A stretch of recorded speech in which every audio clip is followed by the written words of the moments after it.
For those of you who aren't familiar with the concept of real estate wholesaling, the definition is when you find a homeowner willing to sell their property at a discount, you put the property under contract with the homeowner for a certain price. You market for a buyer and sign your contract with the seller to an end buyer for a profit. An example would be if I find a random person willing to sell me their property for $25,000, I write up a contract with the seller for $25,000, and I then market for a buyer who's willing to pay $35,000 for the property. The buyer then pays the seller the $25,000, and I walk away with a $10,000 profit. I added a wholesaling glossary that I created in the resources for this lesson. In the glossary, you're going to find a bunch of terms associated with wholesaling real estate and real estate period. I recommend you begin to take a look at these terms in order to familiarize yourself with them, as they are very important in the real estate world. Now that we understand what real estate wholesaling is, I'm going to be showing you how to actually find deals. First, we're going to go over some common myths that we should try to avoid. The first myth is that there are not enough deals. This myth is absolutely false. In 2017 alone, there were more than 5 million homes sold in the U.S. alone. That accounts for about 14% of all homes in the U.S. A tremendous amount of these homes were sold undervalued, which shows that there certainly are enough deals out there. You just have to find them. The second myth is that you'll get stuck with the property. This is a big myth that causes people to miss out on several great opportunities. The third myth is that nobody will sell their house for that cheap. There are always people in certain situations where they are perfectly fine selling their house undervalued. For example, if someone's father passes away and their child inherits a property they didn't know their father owned, to them this is like finding money in their pocket that they didn't even know about. They will most likely be satisfied with any money they receive for it, even if it is undervalued. This is just one of many circumstances that someone might be inclined to sell their house for cheap. The fourth myth is, I don't have enough experience. Well, in this course, I'm going to give you guys the experience you need in order to wholesale properties every single month. The fifth myth is, I don't have enough money. You don't need money in order to wholesale properties. The sixth myth is, I'm a realtor. I can't invest in real estate. This is another myth that a lot of people believe, but is absolutely false. Next, we're going to talk about websites that you should avoid in trying to find deals. These include hotpads.com, realtor.com, zillow.com, trulia.com, and remax.com. Don't spend time focusing on these websites because more often than not, you won't find any deals. You're looking for off-market deals that just simply don't appear on these mainstream websites. Our next topic is motivated sellers. In order to find deals, you're going to need to know what type of people are willing to sell you their house for pennies on the dollar. These kinds of people are what I like to call motivated sellers. They're people with special circumstances, like I mentioned earlier. Examples are people going through hardships who need money fast, people who are going through economic circumstances, and people who gain properties through inheritance, etc. An example would be a property owner who is at the verge of losing his home due to inability of keeping up with his or her taxes. How do we know who is a motivated seller? Well, things they say will include, I need to sell my house as soon as possible. I need the money. I need to move out of state. I'm looking to liquidate my portfolio. That's actually a very common one. The house needs a ton of repairs. I'm out of state. I'm getting too old to manage the property. How much can you give me? And his property was given to me. These are all characteristics of motivated sellers, and you need to be on the hunt for these types of phrases when searching for deals. Next, we're going to talk about non-motivated sellers, which are the type of sellers you need to avoid. If the seller says something along the lines of these phrases, don't waste your time on them. Are you crazy? I'm not going to give my property away. Don't call me again. Stop sending me letters. Do not go on my property. These are all signs that they are not willing to sell their property for cheap, and they don't mind waiting longer to find a buyer if it means they will get a higher price for their home. Even if you think you can lower their price, spending time on these types of sellers is not worth it. because in the time and effort you use to negotiate with them, you probably could have found a better deal looking for motivated sellers. I'm telling you this from experience. This is crucial for maximizing your efforts in finding deals. Another important topic we need to address is hot zip codes. Before you do anything, you need to find the hot zip codes that buyers are purchasing homes in. A way to get this information is by asking a realtor to send you a list of zip codes that have been getting the most house purchase transactions in the last 6 months. Or you can pull the list yourself through sources like listsource.com. In order to get started with listsource.com, you're going to want to navigate to the website and walk around it to familiarize yourself with it, as it is a great tool for finding zip codes that are hot. Next, when you're ready, click on the Register Now button so you can get access to all of the information. Once you have registered all of your information, you're going to want to go ahead and click on Create Your Own, which allows you to create a list tailored to your requirements. Here you will be able to enter in the information for your location, including your state and city, so it can find zip codes in your area. Next, you're going to navigate to the Property tab, and you're going to click the drop-down box and choose Last Market Sale Date, and enter in the dates, preferably the last 6 months. You can do this by simply clicking on the last 6 months option below. Then click Add to add it to your list. Next, after you do that, hit the Property tab again and choose Property Type in the drop-down menu. Then add the types of properties shown in the image to your select property type. Make sure you hit each one and hit Add. Next, you're going to hit the Options tab and you're going to select each of the markets selected in the image so that you can populate this information into your search as well.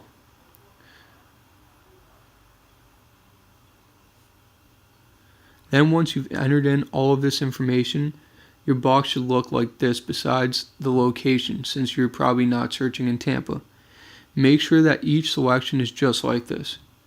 Then you're going to go to the bottom and hit Purchase List. We're not going to actually purchase the list. We're going to use this to get the zip codes. So we're going to hit Purchase Partial List in the top where the arrow is pointing. After you hit that tab, you're going to hit Custom Selection and choose Zip Code in the drop-down menu. Once you do this, you will see that it will pull up zip codes and list their records besides them. You're going to scroll through and list the zip codes with the most records. These will be your hot zip codes. A good rule of thumb is writing down any zip code with over 80 records. These zip codes will be the top selling areas of your location, and you'll be targeting properties in these places due to its demand. Okay, and this is exactly how you're going to get the absentee owners list. This is melissadata.com. This is what I use to pull my lists. There are other websites that have absentee owner lists as well, but this is the website that I prefer to use. So when you go to melissadata.com, you're going to get this screen here. You're going to hover over direct mail and click on property. And then you're going to come to this page here. Then you're going to click on get free count. And then on this page, you're going to go ahead and enter the zip codes from the hot zip codes that I showed you how to get earlier. Enter the zip code you want to focus on first and click on add count. Make sure you always click add count. Next, you're going to go down to the property type and make sure you select single family residence and duplex, triplex, quadplex. Make sure both are selected. And then go down to sell date and go to the sell date tab. And what I normally do is I always go back 10 years prior to the current date for the to date. And for the from date, I go back 50 to 70 years for more houses. Once you enter that information, you're going to go down to the owner type. Make sure that each box is selected. Each box that's selected in the image is selected for you. And what these boxes are is you are selecting that you want absentee owners only. Absentee owners are a person who owns a property but doesn't live in the property. These are the people that you want to target. People who own them but don't live there. You want to make sure you select private owners only. You don't want any corporations or LLCs inside your list. And for the first list, you're going to go ahead and select in-county owners. Go down and click Update Counts. And then down the bottom, you're going to see the number of records of all of the absentee owners in that zip code. So the next step is to go down to the bottom right of that page and click Next Step. And as you can see, for a total of 839 records, you're only paying $117.46. This investment's going to definitely pay off in the long run. That's a great deal. So go ahead and purchase the list. Make sure you select .csv file and go down and click Next Step. And if you're not signed in, you're going to come to this page and go ahead and create an account. I already have an account, but you go ahead and create an account so you can complete the purchase. And once you create an account, you're going to come to this page and I want you to enter the job name. What I normally do is I put whatever zip code that I'm doing at the time. I just enter the job name as that zip code so I can stay organized. And then click checkout and then just pick which way you like to pay. There's several options. You have PayPal, you could use your debit card, your credit card, whatever you want really. Okay, now you have the list purchased on Melissa Data. Once you have purchased the in-county list, like you just did, I want you to go back and purchase the out-of-county list. Go back and enter the same information in all of the same tabs, except this time, instead of in-county owners, you're going to click on out-of-county owners. So you can get back in-county and out-of-county sellers. Do not make the same mistake that I did by going to in-state owners and out-of-state owners, because one time I purchased all of these when I was just starting out and I found out that all of the information for out-of-county owners is the same as in-state and out-of-state owners. So I pretty much just wasted money. So just get the out-of-county and in-county owners and you'll be getting both in-state and out-of-state owners in them. Then you're going to see down at the bottom that the number of records will change for you. Once you've done this, just scroll down and hit Next Step and complete the purchase, just like you did for the in-county owner list. Okay, now that we know how to find hot zip codes, the next thing we need to learn is ways to find motivated sellers. These ways include direct mail, Bandit signs, FBSO signs, online real estate auctions, driving for dollars, and internet leads. The first method we're going to take a look at is direct mail.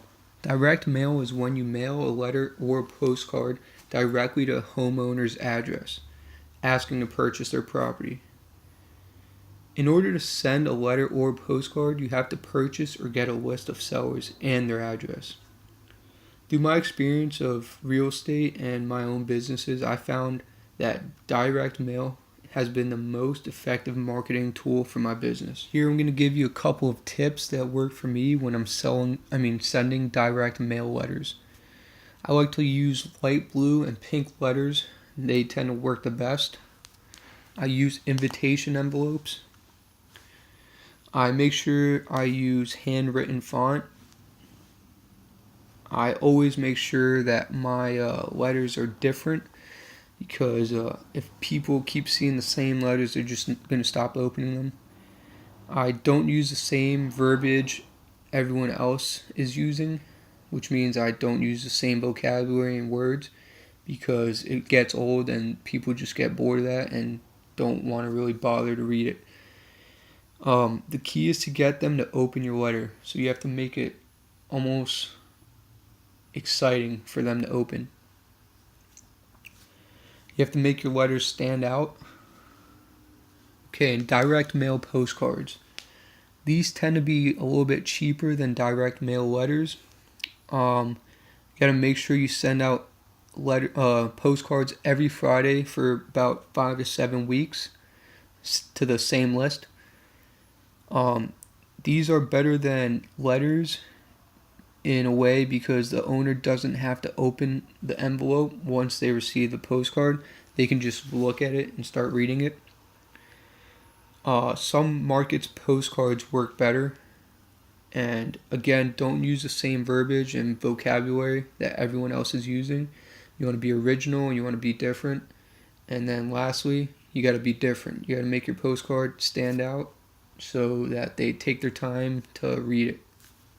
Now we're going to talk about return mail. Return mail is when either the address is updated or is not available and you get the mail back. In most cases, this will happen because of an updated address on the return mail. And in these cases, you can just send another letter to the updated address, which would be the person's address. Another strategy for return mail is to research to find the owner on Facebook or white pages or any other website, social media. This way you could find the person's location and then or address and then send it to that address.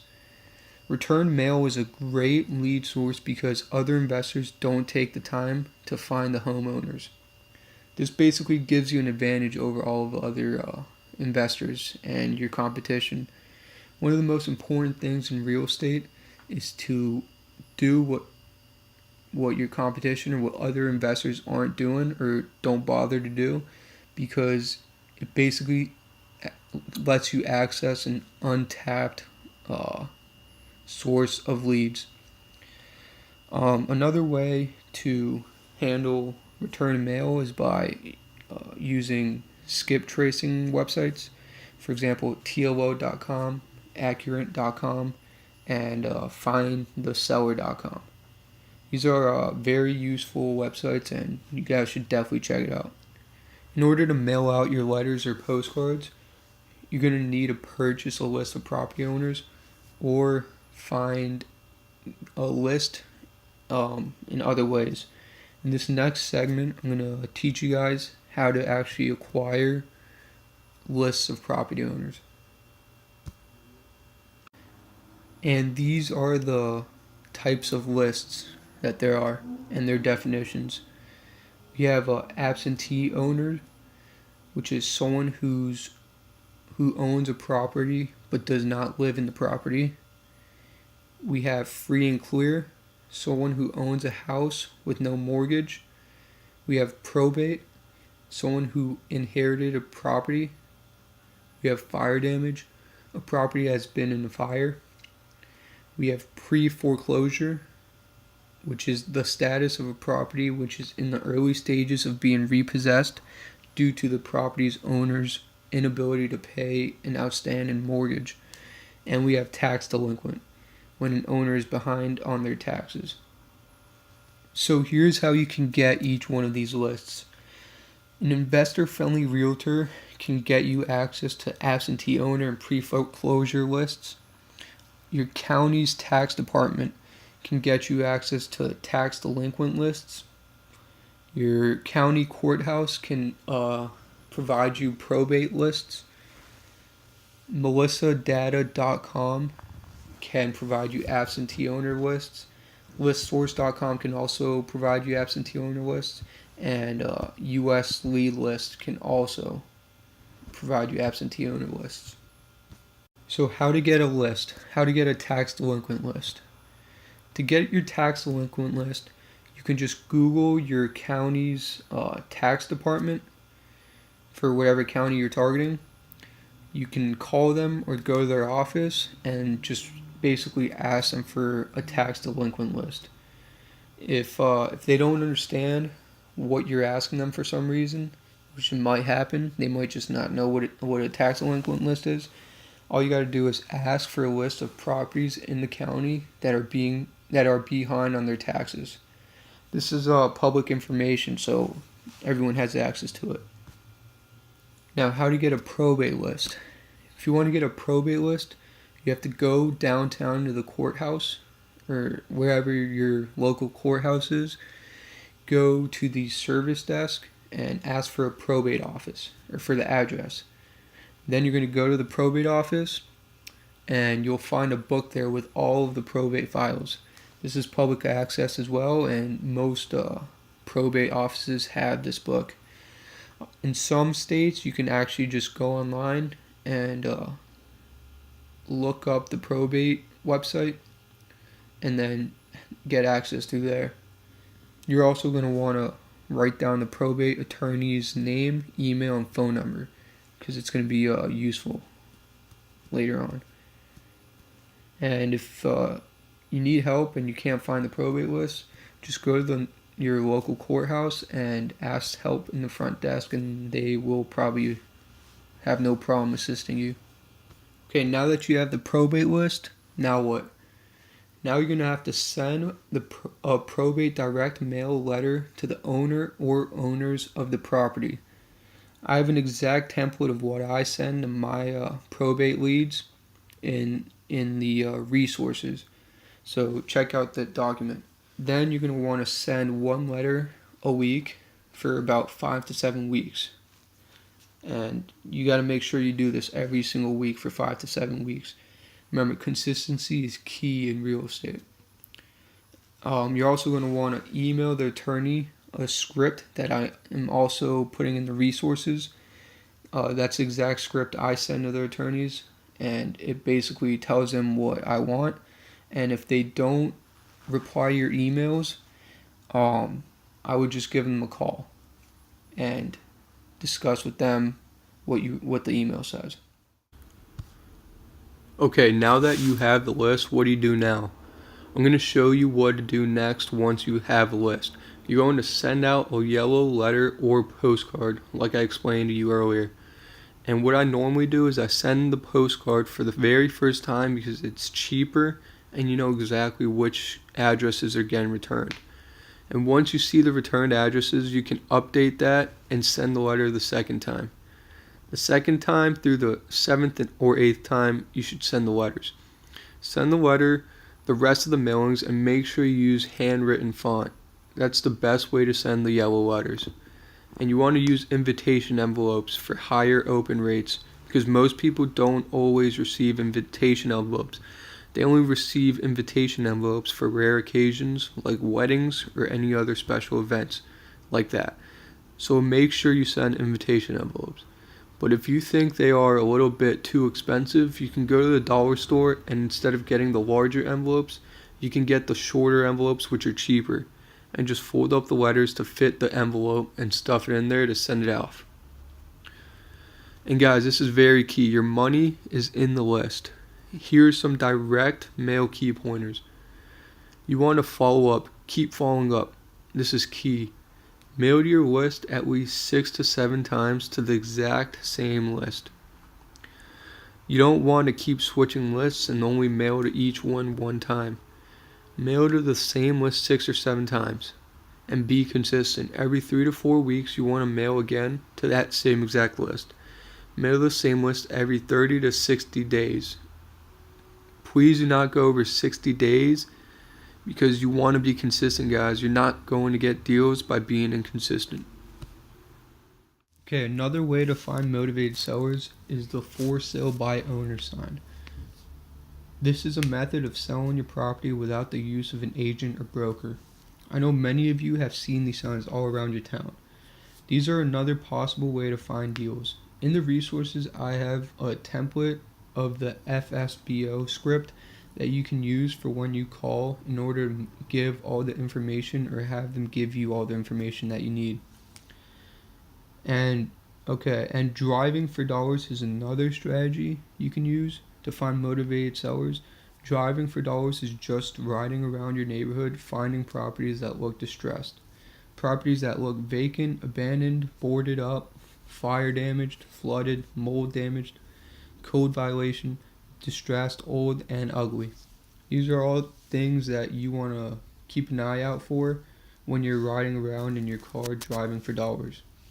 These are all possible deals.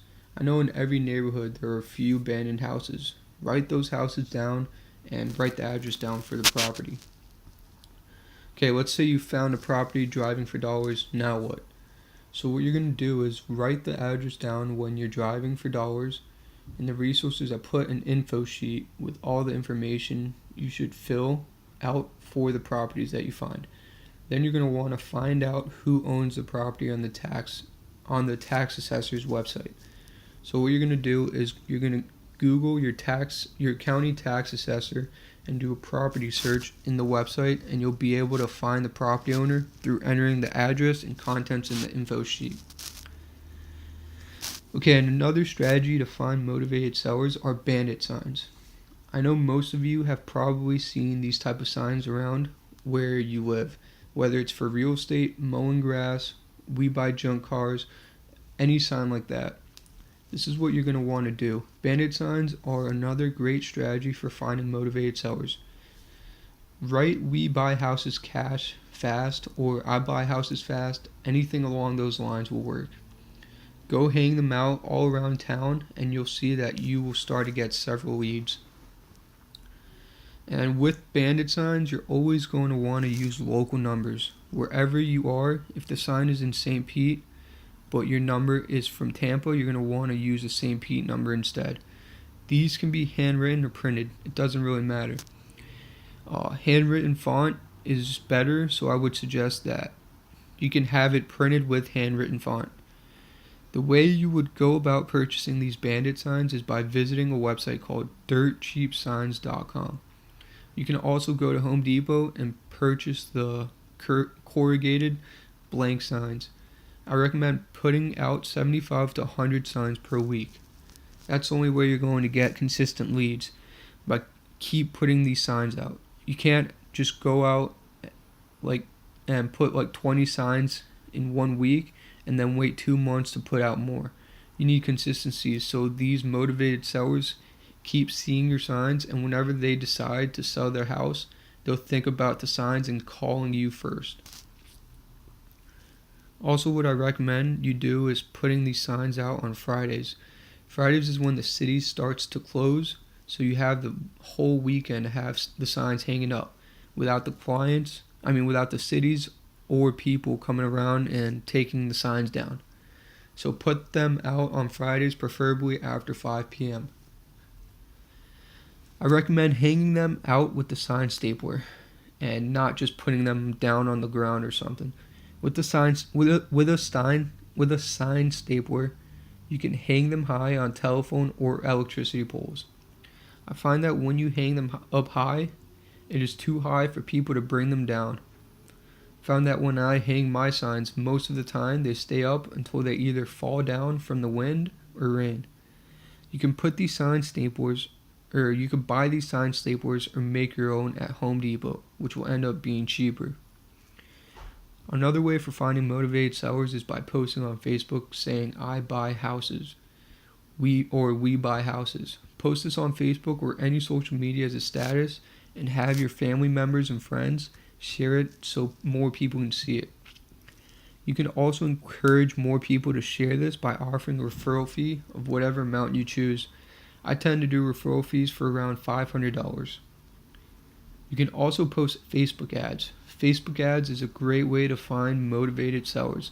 Just post Facebook ads stating that you would like to purchase properties in your local market and try to target the characteristics of a motivated seller. You can post Facebook videos saying "you buy houses," make videos for Facebook, "we buy houses" websites, or you can make YouTube videos saying "you buy houses." You can post ads on Craigslist and Backpage. You can also go on GoSection8.com to find landlords who are looking to rent their properties out. Most of the landlords are also willing to sell their properties. So just go to Section8.com. Go to GoSection8.com and enter your market and just get to call on all the landlords to see if they would like to sell their property. Or you can go to online auction sites such as HUDHomestore.com, HomeSearch.com, Action.com, HubZoo.com, and BidForAssets.com. For these, you have to do a double closing. You can't just do a traditional wholesale deal. But I'm going to talk about double closing later on in this course, so stay tuned. Now we're going to go over exactly how to analyze a deal so we know exactly if we have a true deal or not, so we can move forward in the process of wholesaling. We're going to go over what the ARV is, what comps are, how to determine your repairs, and how to determine your MAO, or your maximum allowable offer. Okay, so your ARV, which is your after repair value, the price the property can sell for after all of the repairs. In order to find the ARV, you need to find comps, or your comparables. In order to find your ARV, you need to pull comps. Comps are what the properties are summing for in the same neighborhood as your property with the same criteria as your property after all the repairs are done on the property. The very best way to find comps is to pull the comps off the MLS. In order to pull comps off the MLS, if you're not a realtor, is to build a relationship with an investor-friendly realtor. A lot of agents will send you comps. I have a very friendly agent. Any comp that I need, I just send him an email or text asking him for the comps. I send my property over and he will send the comps to me. These are the people you need to find, a friendly investor realtor. Some agents will give you their login information so you can pull the comps yourself. This business is all about building relationships. You need to build relationships with everyone in the business. And where you can find agents. Go into different Facebook groups. Go into the search bar and type a wholesale in your city or state, or wholesale real estate. And all the different groups, just go ahead and become a part of the groups. They give you a lot of information. All of the top wholesalers give you information in the Facebook groups. You can find realtors in homesearch.com. Just go to the website and search your city and state and search. Click on any property and call the agent. Do not be afraid to call anyone. Do not be afraid to talk to anyone in this business. Give them a call and build a relationship with them. And once you get a property, just call them and say, hey, can you pull a comp for this property for me? And another way to pull comps, this is not the ideal way. I only do this when I just want a quick estimate of a roundabout of what I think that I can sell the property for. I just go on Zillow.com. Again, this is not the very best way, and their information is not always accurate. You need to know the criteria of the comps. You need to let the realtor know the criteria of the comps. It needs to be in the same exact neighborhood. It needs to be the same exact square footage. You can go up and down 200 square feet, but no below or above 200 square feet. It needs to be as close to your property as possible. If your property is a wood frame home, only search for wood frame homes. If your property is a block home, only search for block homes. Do not cross major roads. If your property is on one side of a major road and another property that sold is on the other side of the road, you cannot use that one. That information is not valuable to you because you cannot use properties crossing major roads.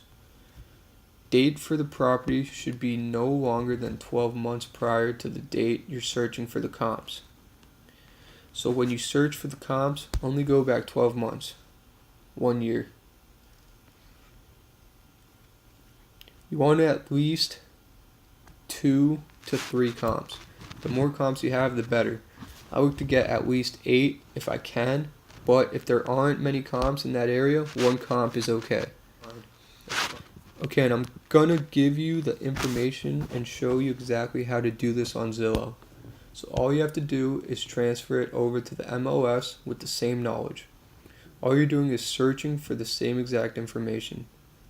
It's just that the MLS is more accurate and they have every property.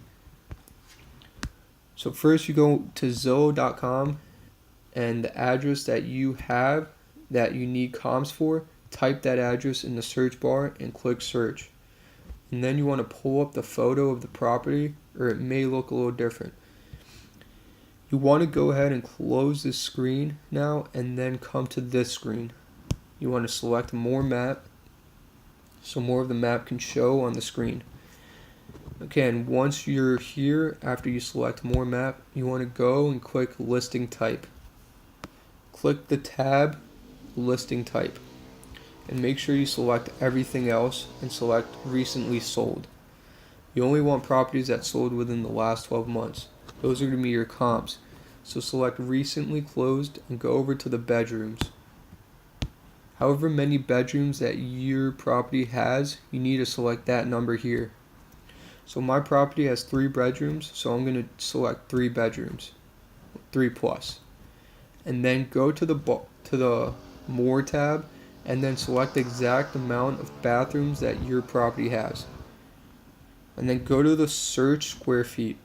And again, like I previously told you, if your property is 1,000 square feet, you want to go up and down 200 square feet. So being that my property is 1,000 square feet, my beginning number is 800 square feet to 1,200 square feet. All I did was go above 200 and below 200. Then go down to sold in the last 12 months. Sold in the last, and you want to hit 12 months. That's within the last year. Then go down and click apply. Then once you click apply, it's going to bring up this map. You want to find your property wherever your property is on the map. Find where your property is. So in between all the major streets, you can see we have MLK, Armenia, Columbus, and something else it doesn't show. In between all of the major streets, these are going to be your comps. All of these properties here are your comps. You want to write down all of the properties that have the same criteria as your property. Make sure each one has the same amount of bedrooms and bathrooms as yours before you write them down. And I picked this location just so I can give you an example. If you have a river inside of your 4 major streets, make sure that you do not write any properties that crosses the river, because these are not comps. For example, the property with the arrow pointing to it that says no good on top of Columbus Drive. Also, anything outside of the box, do not write them down. Everything outside are not comps. All of the red box, which is the 4 major streets, are not comps for you. For example, the property aerialed outside, that is an example of a property that wouldn't be a comp for you. Once you write down your comps, I'm going to tell you exactly what to do next. Okay, you've found your comps. Now what? Once you've found your comps, you want to add all of the sold prices. Every price that each of the properties sold within your 4 major roads. Write down the prices and add all of the numbers. Then you want to divide that number by the number of properties that you wrote down in order to get the average. So I'm going to add all of these properties and then divide by 9, being that I have 9 properties. And then you're going to get your ARV, which is your after repair value. Okay, you have your ARV now. So we're going to go ahead and estimate your repairs. You have to know your ARV and also estimated repairs as well. Okay, with estimating repairs, there are a few factors to go in. First, you want to look at the cosmetics. This is what you're going to do. You're going to go ahead and set an appointment with the seller of the property, and you're going to say, hey, is there any way I can go out and view the property? Once you view it, you're going to write down every single thing that you see wrong with the property. Here's a list of all the repairs that you can add up to come up with the repair estimate. For paint interior, it's going to be between $600 and $1,000. For the carpet and flooring, if it needs new carpet, it's going to be $1 and about 47 cents per square footage of the house. For lights, it's going to be anywhere between $20 and $200. For paint exterior, it's going to be anywhere between $600 and $1,000. For landscape, it's going to be anywhere from $500 to $1,000.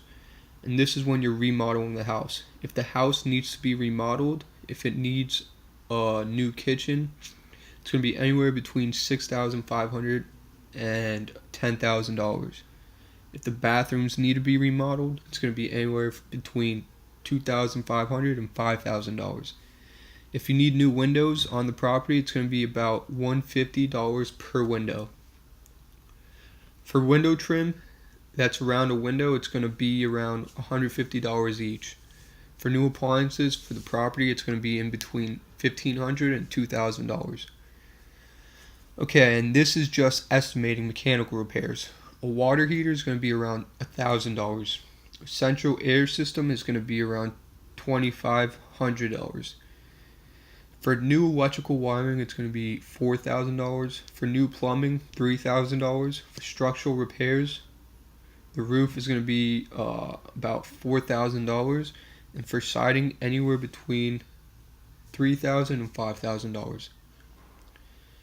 Okay, and I have a little cheat sheet so once you see exactly what's wrong with the property, instead of going line by line trying to add everything for the repairs, I made a quick estimate. So if you go up to the property and you see only cosmetic issues, a quick repair estimate is $10,000 for cosmetic only. If you view a property and it needs cosmetics, a new kitchen, and a new bathroom, it would come out to be around $20,000. If the property needs cosmetics, new kitchen, new bathroom, and a roof, it's going to be around $25,000. If the property needs cosmetics, a new kitchen, new bath, new roof, and central air, it's going to be approximately $30,000.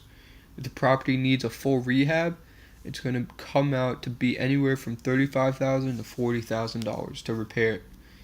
Quick estimates only apply to homes between 1,000 and 2,000 square feet. For homes 2,000 square feet and above, increase the estimate by 30%. For rental homes, lower estimate by 40% because landlords aren't really interested in remodeling the full house. They do the bare minimum to get that house rented out. And here's an example of a house that I made to give you guys a feel for what you should be looking for. This house here needs cosmetic work, a new roof, a new kitchen, and a new bathroom. The quick estimate would be $25,000 to rehab this house. Okay, now you have the estimate, and remember your estimate is only an estimate. It doesn't have to be down to the T. You don't have to have it 100% right. But if you see the property needs $30,000 in work, do not try to say that the property only needs like $15,000 in work. Now that you know the quick estimate, we're going to need to know the MAO, the maximum allowable offer. This is what you can pay for a property that a seller is trying to sell. You need to know exactly how much you can offer for that property so you can resell it for a profit. Okay, and the assignment fee is the fee that you charge for finding the deal. So once everything is closed, once you find the property and resell it to someone, your assignment fee is what you charge on top of what the seller is selling the property for so you can make a profit. So this is the equation for finding your maximum allowable offer. You're going to need to know the ARV and you're going to multiply it by 0.7. Then you're going to subtract the repairs cost from it and then subtract your assignment fee from it. Just as an example, I went ahead and put an assignment fee of $10,000. So you're going to plug all of the numbers in the equation and you're going to get your MAO. So for example, I put $100,000 for a property for the ARV. So you plug this in and you multiply it by 0.7. Then subtract the repairs, which is $20,000, because not much was wrong with the property. You just needed a few repairs. And then you subtract your assignment fee, which is $10,000. After all of this, you get $40,000. So basically, your property that should cost around $100,000 in respect to similar homes with repair fees of $20,000 and a $10,000 assignment fee. The most that I can offer is $40,000. Here's another way to get you to understand how to plug in the numbers. So I'm giving you another property. The ARV is $120,000. The repairs are $20,000. and we're looking to make $10,000 for an assignment fee for this property. Go ahead and plug those numbers in to find the maximum allowable offer, or the MAO, so you can see the most that you can pay for this property, trying to make $10,000. I plugged in all the numbers and I came up with $54,000. Now go ahead and plug in all these numbers and see if you get the same numbers, so we can make sure that you guys are doing it right. Okay, and here's another example for a property with an ARV of $150,000, $25,000 in repairs, and you're trying to make $15,000. The maximum allowable offer is $65,000 for the property. Make sure you're doing these correctly. This formula is crucial for this business. Okay, and here's one more example. The ARV is $127,000. The repairs are $10,000, and you're looking to make $8,000 off the assignment fee. Your maximum allowable offer would be $70,900. Make sure you guys are plugging in these numbers in correctly, and make sure you know and understand how to plug these numbers in to get the MAO. Your MAO can vary and change depending on what type of person you're selling the property to. For a rental property, an investor will be willing to pay a little more because renting it out, and they have to do very little to fix the property up in order to be livable. Repairs are a lot cheaper, and investors only fix it up to make it livable. The repair cost for rental is normally no more than $10,000, and your assignment fee, the fee that you charge for the deal, in this equation is almost the same as the first equation, except instead of multiplying the ARV by 0.7, you're going to multiply by 0.8. So for a property that has an ARV of $100,000, you multiply that by 0.8. You subtract $20,000 from repairs, and you subtract another $10,000 to get your maximum allowable offer. And you get an MAO of $50,000. For a property worth the same $100,000, you're allowed to charge $10,000 more to sell the property to someone that's going to rent it out rather than to sell it. Okay, and these are both of the equations. For a fix and a flip, here you're going to use the 0.7 model. That's for an investor that is looking to resell it for a big profit. For a buy and hold investor, it's going to be the 0.8 equation. Make sure you write both of these equations down. Okay, just to go over the assignment fee a little bit more and give you more information so you don't lose out on any deals, you're not always going to get paid the numbers you plug in. That's just another estimate, just so you can get your numbers. Sometimes you may plug in $10,000, but the buyer wants to pay you $7,000 more than you got the property for. Take the $7,000 because it's still profit. It's $3,000 lower, but it's still profit. Even if it goes as little as $1,000, you're still making a profit. Take the $1,000. Do not miss out on any deal because you're being greedy. All your deals are not going to be a huge profit. You're going to have some small deals and some big deals. They all vary depending at what you purchase the property at. Okay, and these are a few tips that I came up with that will help you a lot in your business. And these are great tips for getting started. The first one is the most important tip that I can give you. It's to take action. Just do it. You will never get a deal if you never get started. Do not sit around making excuses. Just do it. Do not procrastinate. Procrastination is the number one thing that will minimize your business. Just get started. Okay, and tip number 2, wholesaling is a marketing business. Just like any other business, all you're doing is marketing to get more deals. Be creative, stand out, and be different. Stay away from what everyone else is doing. You have to make the homeowner say, I'm going to call you versus anyone else. They need to call you before they call anyone else. That's in the business and in your market.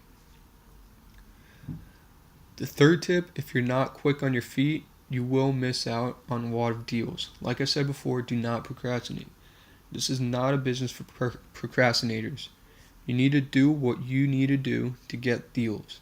Tip number 4, when you get a deal, reinvest your money to get more deals. Do not get your first $10,000 deal and go out spending all your money on unnecessary stuff. But put that $10,000 back into your business to make another $30,000 to $40,000. Keep marketing. Use the money that you make in this business to market more. Once you get a steady income, then you can start taking salary. Do not get your first deal and start spending on unnecessary things. Tip number 5, go to biggerpockets.com. You can meet buyers in your industry, in your city, in your state that are willing to help you. Go in there and you can ask any type of real estate questions. You'll have top people in wholesale, top people in real estate answering your questions for free. Tip number 6, follow everyone that has to do with real estate on social media. I don't care if they're a realtor, I don't care if they're a wholesaler, I don't care if they're a real estate investor, just follow them. If they have anything to do with real estate, follow them. Because many people put out good information for free.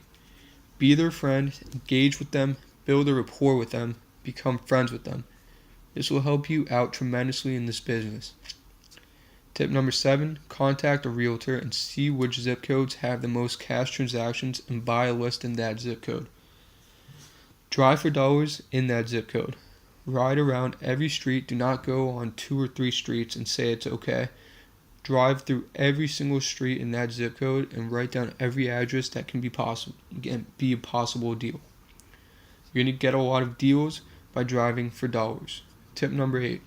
If you have $1,000, put all your money in one marketing strategy, preferably direct mail letters. That's just what I prefer. If you have $1,000, please do not break your money up in different marketing strategies. Put all of it into one marketing strategy, and later on when you start getting a steady income, then you can branch off and get into different marketing strategies. But do not start off doing a lot of things at once. Do one thing a lot of times. You'll get more deals by doing one thing a lot of times, and this is a consistency business. In order to get a lot of deals and leads, you need to do one thing consistently. Tip number 9. You're going to hear no a million times before you hear yes. Keep going. All it takes is one yes to change your life. All it takes is one yes to change your business. Just keep going. Tip number 10. Everything a motivated seller says to you, write it down. You will get more deals because the motivated seller will feel like you're listening to them. They will do business with people that they like. No one wants to do business with people that they don't like. Tip number 11. When you find a property driving for dollars, go ahead and ask the neighbors about the owner of the property. They will usually know a ton about the property and the property owner. They may even have the property owner's phone number. This is key, and again, this is very important. That's why I put it in the slide as well. Take action. Just do it. You will never get a deal if you never get started. After this course, do not try to keep going from course to course trying to learn information. Everything you need to know is in this course for you to get started. And these are 3 more great tips for newly investors. What to avoid before getting started in real estate investment. Fear, writing for a logo, waiting for a logo, business name, and stalling. You do not need a business name to get started in this business. I closed my very first deal in my personal name. I did not have a business name. Do not let fear keep you away from getting started. Do not let waiting for a logo keep you from getting started. Don't stall. Get started. That's the only way that you will get deals. By getting started. By marketing, by calling sellers, by sending out letters, by sending out postcards. Number 2, I'm going to explain the roller coaster ride of investing. This business is not consistent. Some months you may get 20 deals. The very next month, most of the time, you may get no deals. Save your money, put your money into marketing. Do not spend your money going out and traveling and trying to live a rich lifestyle. Do not do this. You're going to have to restart your whole business over. Use that money to make you more money. I'm going to explain the always start, never finish mentality for when you're starting out. If you start and don't finish, you will never get results. You have to finish. Do not start writing letters or printing out letters and never send them out. If you start something, finish it. That's the only way you're going to see results. Finish what you started, and again, this is very important. That's why I have it again on this slide. Take action. Just do it. You'll never get a deal if you never get started. Remember, that is key. Okay, and this is for you guys who get started and you're not seeing any results. Once you start marketing for a month and you don't get any deals, keep marketing. You will never get a deal without marketing. Please do not stop marketing. If you send out 300 letters and you don't hear anything, send out another 300 letters to the same exact list. Keep marketing. That's the only way you're going to see deals. Now you learned what a motivated seller is. You learned how to find motivated sellers. You learned the ARV. You learned how to come up with your offer. Now you need to learn how to get the property for pennies on the dollar. This is very key. Okay, in order to get the property for pennies on the dollar, you need to build rapport with the seller. If the seller likes you, the seller will do business with you. You want to get the seller to like you. Show the seller you care about them. Nobody wants to do business with someone they don't like. For me personally, when I see someone that only cares about making money from the transaction, I won't do business with them. Show the seller you care about them. Show the sellers you want to help them. That will get you more deals. If you actually care about their situation, trying to get them out of their situation, that will get you more deals. Know their why. Know why they're selling this property. Show them you're trying to help them out of their situation. Don't sound desperate. Do not show the seller that you are desperate until you get the transaction over so you can hurry and get the money. Be a great listener. Make sure you write down everything that the seller says. Write that information down. Get to know the seller, make them laugh, have great conversation over the phone. Do not just get what you need, hurry, and hang up. Make them laugh, go back and forth. Ask how their day was. Show them that you care. Do not make the seller feel like you're here only to take their house and leave. Be there for the seller. Show them you're there to serve and fix their problem or situation. When you're talking to the seller, say on the phone, mirror the caller. If they're talking all joyful, you talk loud. Joyful. If they're talking loud, you talk loud. If they're talking low, you talk low. That is a marketing technique. Mirror the caller. Getting the properties for pennies on the dollar. Know the sellers, why, and find a way to fix their problem or situation. This business is about fixing people's problems. If I own a property and I can't move out of state to live with my family because I'm tied to this house, I need someone to come here and fix my problems and get me out of this house so I can go live with my family. That is a problem or concern of mine. I need you guys to fix my problem. That's what this business is all about. Fixing people's problems or situations. Make sure the homeowner makes their offer first. That is a great technique to get properties for pennies on the dollar. Do not give your offer first. Say you find a property and a seller they really want to sell their property, but they want to see exactly how much they can get for the property. If you tell them they can't get $50,000, if you tell them they can get $50,000 and you're willing to take $40,000, but you said 50 already, then they're going to do 50, and you just missed out on $10,000. Make them give their offer first, then go from there. This is another key thing. Most sellers, once you get them on the phone, they will look on the tax assessment website, and whatever their property is assessed at, they will believe it to be that much. You need to educate them, show them what their property is actually worth.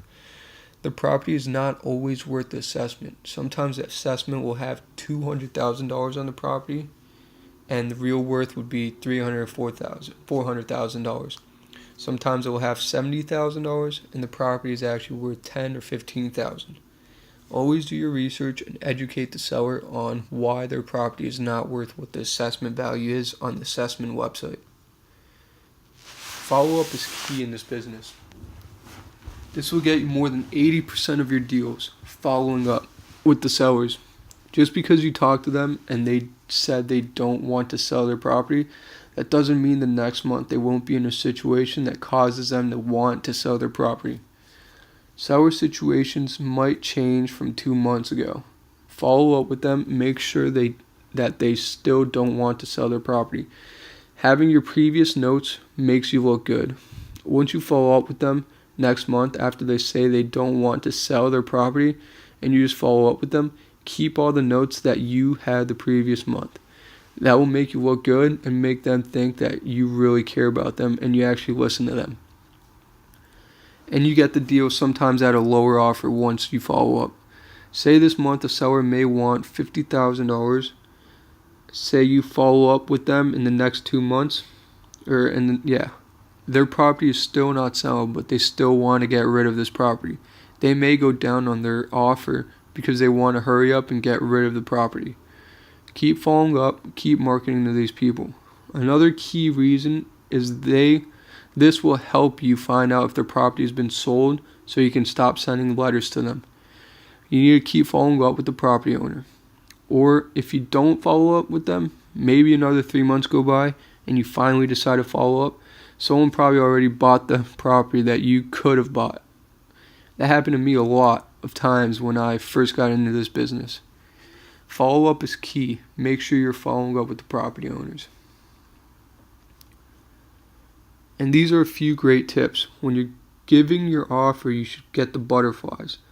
You should be so scared to tell the property owner your offer. Do not do the equation of your MAO and feel like, hey, this may be too low. So once you talk to the seller, you get scared and you mark up your price. And it's not really a deal for you. You're just trying to get something on the contract.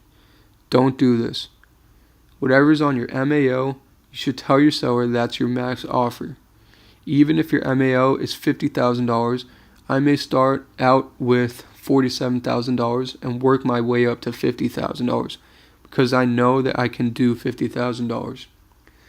This is key to getting deals for pennies on the dollar. You should get butterflies when you're giving your offer. Listen carefully and document everything about the seller. I said this before, but this is very key. They want to see that you're listening. They want to see that you care about them. And when you're giving your offer, go to the worst part of the house. Look around and make them look around and say you want $50,000 for this and all of this is wrong with the property. Going to the worst part of the house will usually make them come down for the property, making you get it for cheaper. If the owner states the property doesn't need any repairs, ask if the property needs any repairs or cosmetic work. You will get a lot of calls from homeowners stating their properties are in good shape and nothing's wrong with it. It's livable like this now. You're going to find out once you go out to the property that needs a ton of work. Try to get that out of them exactly what is wrong with the property and advise the owner you can close as soon as possible. This is key. They want to hurry up and get out of the property. Let them know. Sell them. Ask when you want to close. I can close the date that you want to close. Let them know that you can close fast and quickly.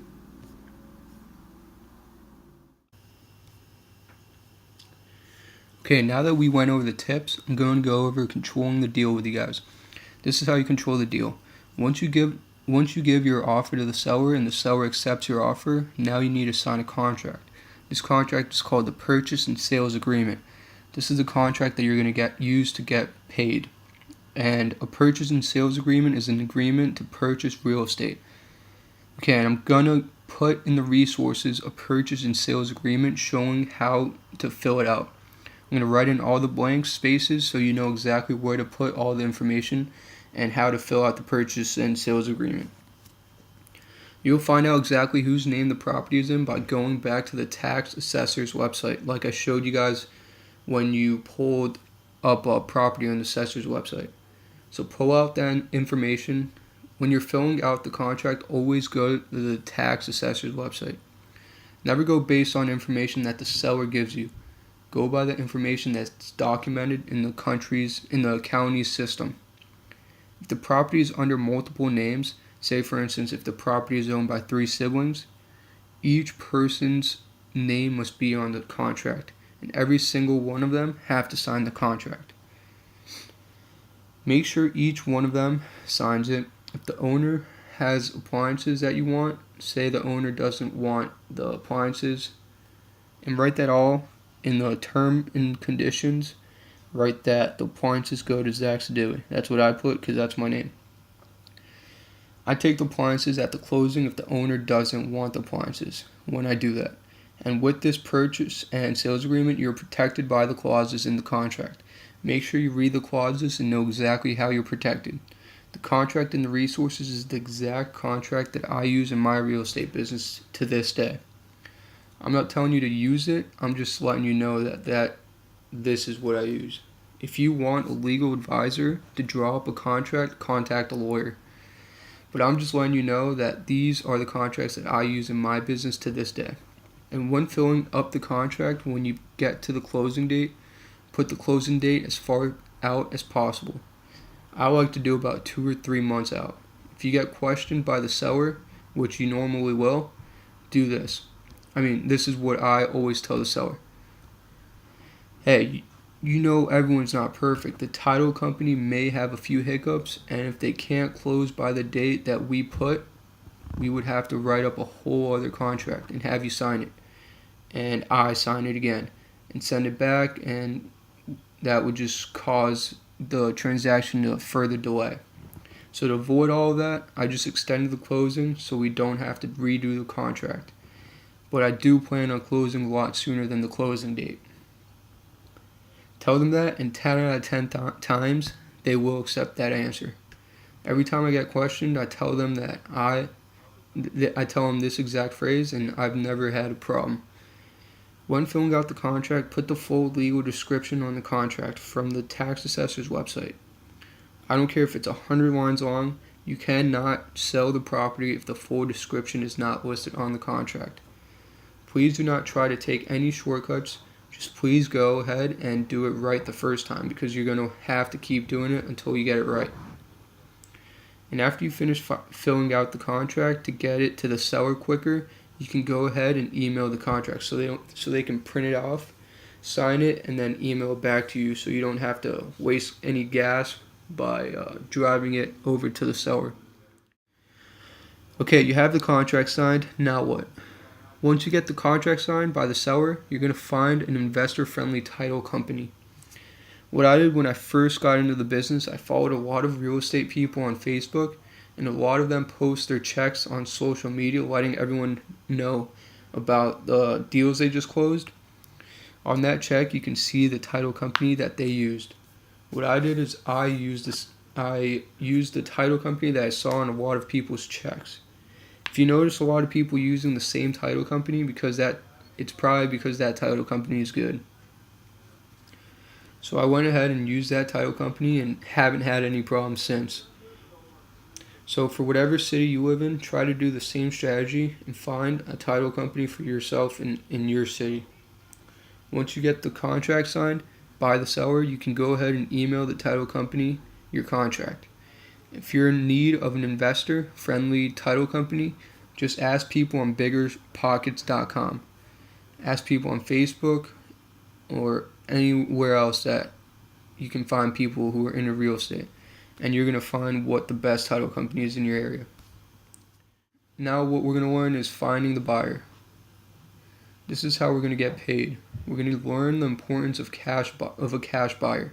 The traits of a cash buyer: what's a good deal for a cash buyer, 7 strategies of finding a cash buyer, and building a cash buyer list. This is key to your business. This is how you get paid. Okay, now what we're going to do is go over what is a cash buyer. A cash buyer is someone who will purchase the property that you have on the contract with the seller in all cash. A cash buyer is not someone who will purchase a property with a loan. You want to sell the property to someone who's going to pay all cash to purchase the property. These are the people that will be paying you for your deals. Someone who buys houses to fix them up and resell them, that's an investor. That's a cash buyer. Someone who buys houses and rents them out, that's a landlord. That's also a cash buyer. Anyone who does either of those two, those are cash buyers. And cash buyers are important. Why? Because without cash buyer, you do not get paid. There's no way for you to get paid without a cash buyer when you're wholesaling. You can't sell the property if you don't have a cash buyer. Your business will fail if you have no cash buyers. These are traits of cash buyers. They must have cash. They shouldn't have a problem with closing in 7 to 10 days or less. They must provide me proof of funds. I normally require proof of funds if I have never done business with the cash buyer before. Good cash buyers that buy all of your deals obviously have funds, so I wouldn't bother asking them for proof of funds. But new buyers, I would make sure to ask for proof of funds to make sure that they have the funds to purchase the property, so they don't tie your property up and you have to wait 30 days just to resell the property. You'll get a lot of people in this business that you will find out for yourself that aren't really true cash buyers. They're here just to waste your time. Do not waste your time with these people. Make sure they have cash. They must provide a non-refundable deposit that's $500 to $1,000 up front. I normally do $1,000. They have to send that $1,000 to the title company. If they don't send it to the title company, I don't do business with them.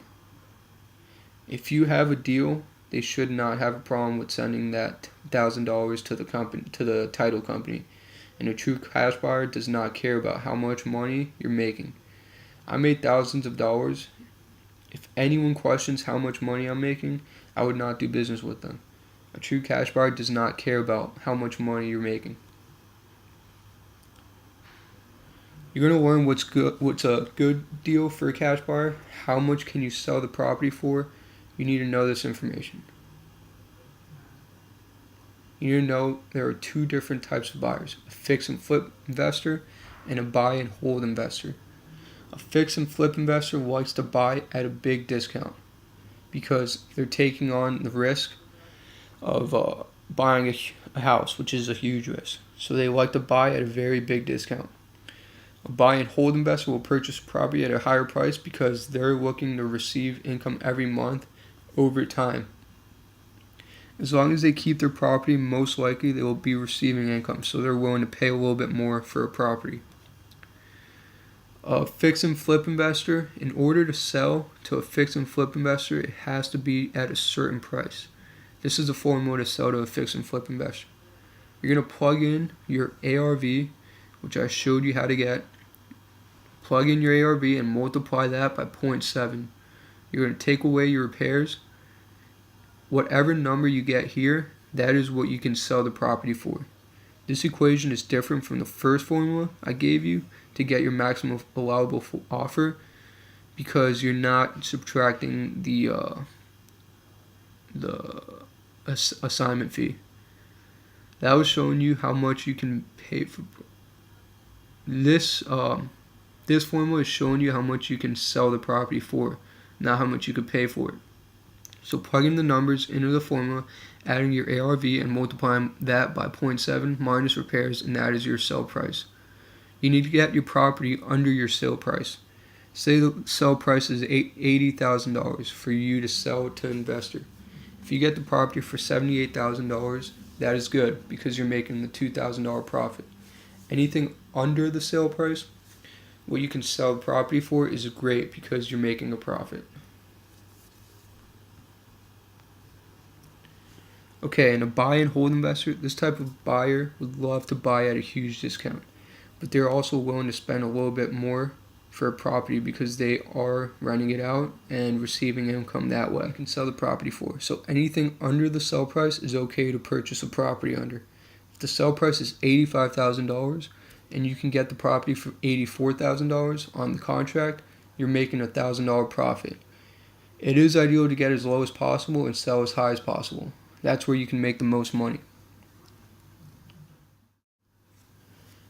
And we're going to go over different strategies for finding cash buyers. The first strategy is bandit signs. We went over bandit signs for finding deals. Now we're going to use bandit signs for selling deals. This is very effective. Put out 20 to 25 signs per deal, and what I found to be the very best way to put out these bandit signs for selling the property is putting most of the signs on busy roads and as close as Home Depot and Lowe's as possible. I would put it as soon as you drive out of Lowe's or Home Depot. I would put it somewhere accessible so all the people can see it. Think about it. If everyone who's buying homes have to go to Home Depot or Lowe's to get all the items to fix up the properties, so they're obviously going to see your sign. So if they see the sign as soon as they leave, they're most likely to call you first. I would hang them up versus putting them in the ground because people can pull them up out of the ground. But if you hang them high, not many people can take them down. Another strategy for finding cash buyers is strategy number 2, which is Craigslist, Backpage, and Facebook. I would post little ads just like the one here stating your ARV, the repairs, and your asking price so you can sell your property. A lot of cash buyers are on these sites looking for deals. Please use this site to sell your deals as well as bandit signs. What I would do is post 3 ads a day on each site every single day until you get this property sold. The third strategy to finding cash buyers is strategy number 3, which is using your tax assessor's website. I showed you how to get on here to find the property owners. Now I'm going to show you exactly how to find the cash buyers on the site. So what you're going to do is click property search again. And instead of using a basic search to find a property, we're going to use the cell search. So click on the cell search tab and specify property type. Go to single family. And then down towards the bottom, you're going to see sale date. Go back 6 months from your date. Go all the way down and click search. Once you click search, you're going to find everyone who purchased the property within the last 6 months in your city. So what you're going to do is find all the LLC buyers. Anyone who has an LLC on the end of their name. You're going to click on the LLC buyers, and then just like you found the property owners, you're going to get their address and then send them a letter stating, hey, I have this house for sale.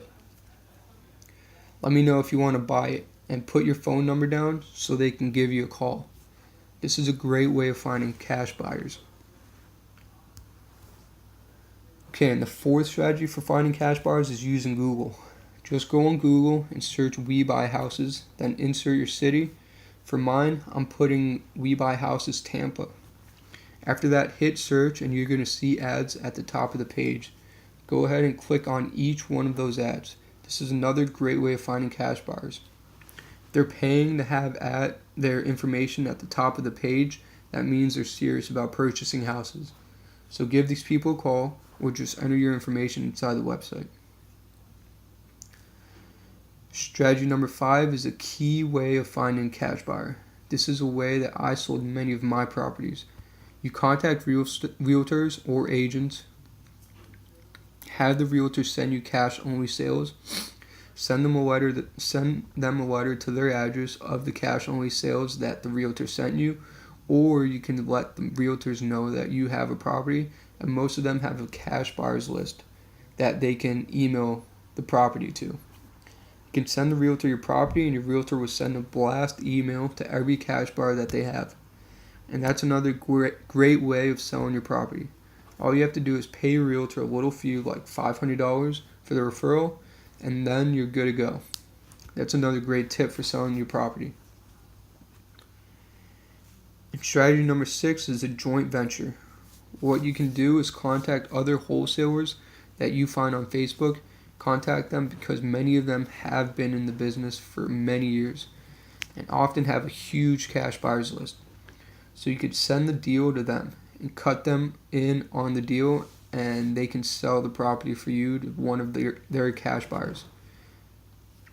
And that's called a joint venture. I have a joint venture contract and the resources that you can go ahead and fill out so you guys can sell property that way.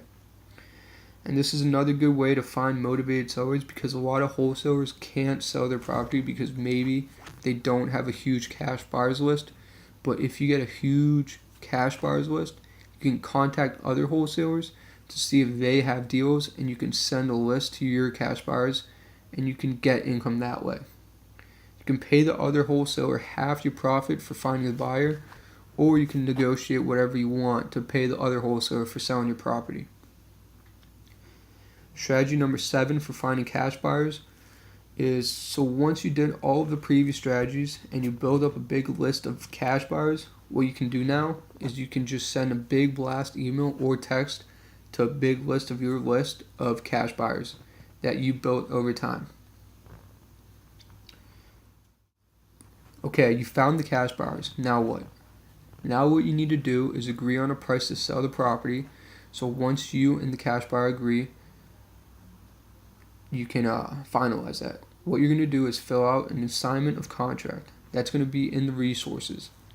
So take a look at the assignment of contract attached. Once you take a look at that, I have another attached file showing you exactly how to fill it out. I'm going to fill out all the blanks so you can see how to fill it out. And once you and the buyer fill the contract out, what you're going to do is send that contract to the title company that you sent the previous contract to. Whatever title company that you used for you and the seller, you're going to use that same company for this contract. And after this is received, you will set a closing date. So you will contact the title company and set a closing date. Make sure they send you a preliminary HUD 1. Make sure your assignment fee is on the HUD 1. When the title company sends you the pre-HUD 1, if your name is not on the HUD 1, you will not get paid. Make sure your name and the amount you're supposed to get paid is on the HUD 1. This is very important. Okay, now we're going to go over the different types of closings. There's the traditional wholesale closing and also the double closing. I let you know in the beginning of the course that I would share this information with you. So the traditional closing is when the cash buyer brings his or her funds to the deal and pays you, the wholesaler, and the seller of the property all at once. The pros are that there are no extra closing fees. The cons is that the seller can see exactly how much money you've made. Some sellers have a problem with that because they don't like to see that you made money on their property when all you did was sell their property. You're not really buying the property. So sometimes you make more. Sometimes you even make more money than the seller, and obviously they don't want to see that. If it's a friendly investor title company, you can request a seller side only HUD. This is when a regular traditional closing, but the seller can't see the wholesaler's information. Only the buyer can see the wholesaler's information. So the seller only sees what has to do with the seller. They can't see how much money you're making. So I like to request this even if the seller doesn't have a problem with making money, because you never know what can happen. The pros is the seller can't see your side of the deal, and the cons is basically nothing. So it's a win-win for you. Now, a double closing, this is also known as a back-to-back closing. This is when the wholesaler acts as the buyer on the first closing and then goes in another room and resells the property to the cash buyer. The pros is you only own the property for 2 minutes. Sometimes you use the cash buyer's money, but the cons is sometimes the cash buyer doesn't want them to use their money, and you have to use a hard money lender. So you have to pay a fee to use their money for maybe 30 minutes. So that's the cons of doing the double closing. If you can't request a seller side only HUD and you don't want the seller to see exactly how much money you're making, this is the next best thing. Doing the double closing. You're going to get a little fee charge on your money because you have to pay taxes and you have to pay for using other people's money. But this is the next best thing so the deal doesn't fall through. Sometimes the deal will fall through when the seller sees that you're making $20,000 to $30,000 and the seller is only making $15,000.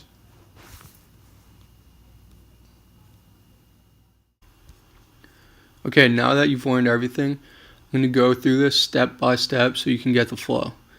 Because I just throwed a lot of information to you, I want you to get this information step by step.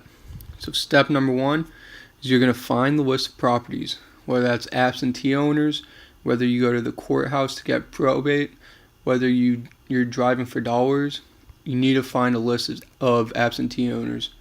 Step 2, you're going to market to the properties, whether that's direct mail, postcards to the absentee owners, or you can do the Bandit signs to people driving around in their cars. But you need to market to the absentee owners.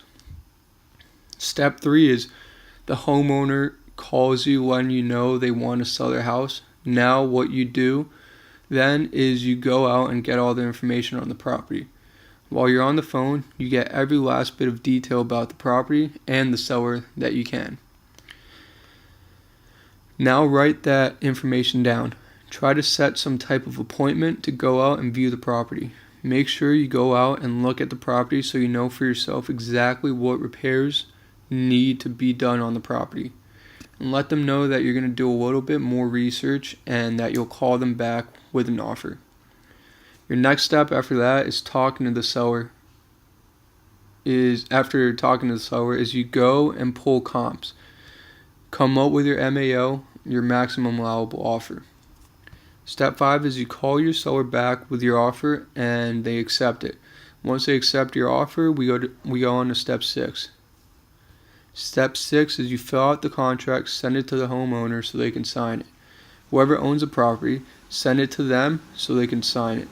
Once they sign it, they can send it back to you, and then you go on to step 7, which is you send the contract to the title company. Then we go to step 8.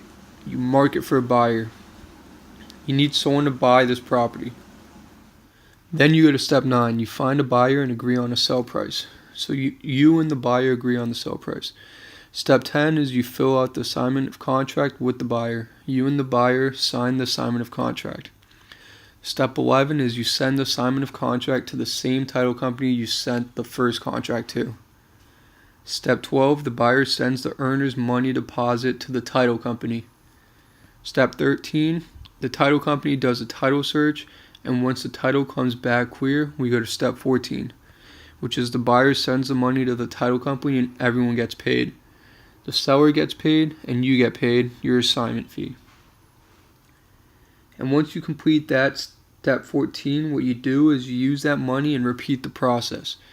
Go back to step 1 and keep going all the way through step 14. Once you get paid again, use that money and go back to step 1 again. This is a repeated process so you can keep getting paid. Once you stop using your money to market, that's when your business is going to die. You do not want your business to die. Keep marketing, keep repeating these steps. Okay guys, now that we learned how to wholesale real estate step by step, we're going to now learn how to automate your business so you can work on your business and not in your business. Okay, and these steps are here are some tips on why you would want to automate your business. Your overall goal is to be an owner and not an employee. Without a system, you don't own the business, you are the business. Learn to outsource. Don't do everything yourself. Learn to outsource things. You don't want any sellers calling your phone. Okay, and to automate your business, it is ideal to hurry up and get everything pushed off so you don't have to do anything. But the way to go is to start slow. Learn your business first and then slowly automate your business once you know all of your ins and outs of your business. And once you know exactly how things are working and how things are flowing. This is something you do not want to do. Do not use your personal number. You don't want any sellers calling your personal cell. It keeps you organized and sellers won't get you off guard. And trust me, you're going to be getting calls all the time, all through the day, all through the night. You want sellers calling your phone. If you're low on funds, I would suggest using Google Voice for starting out. Once you get everything flowing and steady deals every month, then you can go ahead patlive.com. Google Voice is a free service. You can set it up to sync calls to your personal cell or just Google Voice so you can receive the voicemails and messages. Make sure you set up 2 accounts, one for your cash bars and one for your sellers. You want those separate so you can track your marketing campaigns. So you know exactly how many leads you're getting from each postcard or each direct mail piece that you send out. And you want to know how effective your marketing is for your cash buyers, so keep those separate. Okay, and for PatLive, what you can do is a free 14-day trial. It starts at $85 per month. A live person will answer the phone for you, so you don't have to worry about answering your phone. Someone will pick it up for you. This is an ideal situation to be on the PatLive. But I would start off slow and use Google Voice so you can get everything down. You can give them a script and they will know exactly what to say, which is whatever you want them to say in the script. They'll note everything down and send it to you wherever you need it or whenever you need it. They will send all of the information to you. But again, you should start slow and learn your business first. Okay, another way to automate your business so you don't have to waste a lot of time doing things that doesn't make you money is by going to yellowletterscomplete.com. And they can do all of your handwritten letters for you. I want to say again to start slow. Do everything yourself so you can get the hang of it and see how things flow in your business. They also do postcards for you, so you send your postcards out. You don't have to worry about any of this. It saves you time, but it is also a bit pricey. You don't have to be up for days stamping and licking envelopes. But again, start slow and learn your business first. Can't stress that enough. Okay, and outsourcing to a virtual assistant. This is key once you get a steady flow of deals. A virtual assistant is someone who generally is self-employed and provides professional services. They generally work for you, and these are a few benefits of having a virtual assistant. They manage your CRM, Podio. That is a CRM I currently use. It keeps your business organized. I suggest getting a Podio as soon as possible. It's about $10 a month, but it is very crucial to your business because you want everything organized. They also build your buyers list so you don't have to spend time posting ads on Facebook or Backpage or even Craigslist. They even write contracts for you so you don't have to spend time writing your own contracts. They manage your social media accounts. They set appointments for you with the sellers and the buyers. They talk to sellers for you. When you get a steady flow of deals every month, you will become very busy, so this is where your virtual assistant comes in play. They pretty much do any and everything that doesn't make you money, so you can focus on everything that makes you money. But again, start slow, learn your business first. You need to work your business so you can learn exactly what you need your virtual assistant to do. So do not go out and get a virtual assistant as soon as you start wholesaling. There are many ways, but this is one way you can hire a virtual assistant. You can go to Upwork.com and pay a VA or a virtual assistant $3 to $5 an hour. That's why virtual assistants are key. They're so cheap. Most of them are in the Philippines, and $3 to $5 an hour is very good money for them. But for us here, that's a great deal for all of the work that they can do. So a virtual assistant is ideal. But again, start slow, and before you hire them, ask them to complete some type of task by the next day so you can see how dedicated they are and how good they are at following instructions. Alright, setting up your company. You don't need to set up a business to close deals. You can close deals under your name. So don't waste your time putting off marketing because you don't have a business name. And make sure you speak to an attorney to see which type of business best suits you, whether it's a corporation or an LLC. And again, start slow. You don't need a business name as soon as you start wholesaling. These are ways of how to start your company. You can go to LegalZoom.com and pay a fee. It will set it up for you. Or you can go to the Department of States or sunbiz.com, or you can contact an attorney. On LegalZoom.com, everything will be done for you. All you do is pay the fee and let them know what you'd like. Everything will be done for you. These are the different packages they have. Or you can go to the Department of State and do everything yourself. This is the cheapest way of doing it, which is by doing everything yourself. So to do that, you go to Sunbiz and send them your information. Okay, and I believe this way is the most expensive way. It's going to be an attorney, but you know for sure that everything will be done for you the correct way. And also, they will let you know whether your plans are for an LLC or corporation. That is key because you don't want to set it up for an LLC and then you're thinking about furthering your business not only wholesaling but also for flipping and buying properties, which would require a corporation. So you may want to do a corporation. Just contact an attorney and they'll see what best fits your business. Okay, this is key. By building a team for your business, you want to have bird dogs.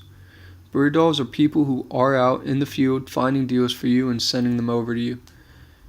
You usually pay them some type of fee. You can put out Facebook posts stating you will give them a referral fee of $500 to $1,000, whatever you decide to do.